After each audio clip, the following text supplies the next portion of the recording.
నేనైతే రెగ్యులర్‌గా బెండకాయ కర్రీ చేసి బెండకాయ మీద నాకైతే చిరాకు గూడా పుట్టింది. అందుకని చెప్పి ఈరోజు డిఫరెంట్‌గా ఉండాలని చెప్పి మనం నార్మల్‌గా గుత్తి వంకాయ కర్రీ చేసుకుంటాం గదా! అలాగా బెండకాయ కర్రీ అయితే చేస్తున్నాను.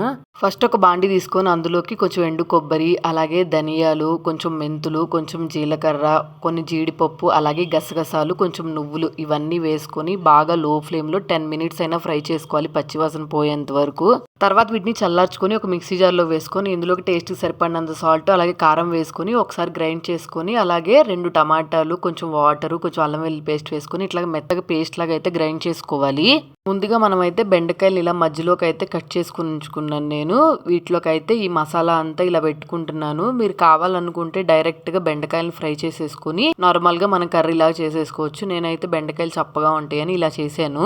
ఈ మసాలా అంతా బెండకాయలో స్టఫ్ చేసేసుకున్నాను. పక్కన పెట్టేసుకున్నాను. నెక్స్ట్ ఒక బాండీ తీసుకొని అందులోకి కొంచెం ఆయిల్ ఎక్కువగానే పడుతుంది ఈ కర్రీకి. ఆయిల్ వేసుకొని తర్వాత కొంచెం ఆనియన్స్, పసుపు వేసుకొని ఆనియన్స్‌ని బాగా ఫ్రై అవ్వనివ్వాలి. ఇవి ఫ్రై అయిపోయిన తర్వాత మనం ముందుగా బెండకాయలు స్టఫ్ చేసుకొని ఉంచుకున్నాం కదా! వీటన్నిటిని వేసేసుకొని ఒక 5 మినిట్స్ అయినా సరే ఫ్రై చేసుకోవాలి. నేనైతే బెండకాయలు ముందు రోజు కట్ చేసుకొని ఉంచుకున్నా కాబట్టి జిగురు లేకుండా ఉన్నాయి నాకు.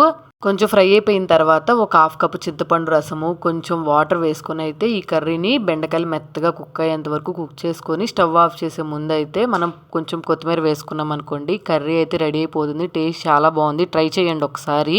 శ్రీ రేణుక ఎల్లమ్మ తల్లి జ్యోతిష్యాలయం మీకు ఎటువంటి సమస్యలున్నా సందేహాలున్నా గురువుగారిని ఒకసారి సంప్రదించండి. భార్యాభర్తల సమస్యలు, ప్రేమ సమస్యలు, కుటుంబ సమస్యలు, ఆర్థిక సమస్యలు, వ్యవసాయ సమస్యలు, వ్యాపార సమస్యలు, స్త్రీ పురుష వశీకరణం చేయబడి మీరు కోరుకున్న పనుల విషయాలు మూడో వ్యక్తి తెలియకుండా జ్యోతిష్యం చెప్పబడి మీరు కోరుకున్న అమ్మాయి లేదా అబ్బాయి మీ దగ్గర రావడానికి ప్రత్యేకమైన పూజలు చేయబడను. ఇంకా ఎటువంటి సమస్యలున్నా గురుగారికి ఫోన్ చేసి ఫోన్ ద్వారా జ్యోతిష్యం చేయించుకోండి. Phone number 8897741766.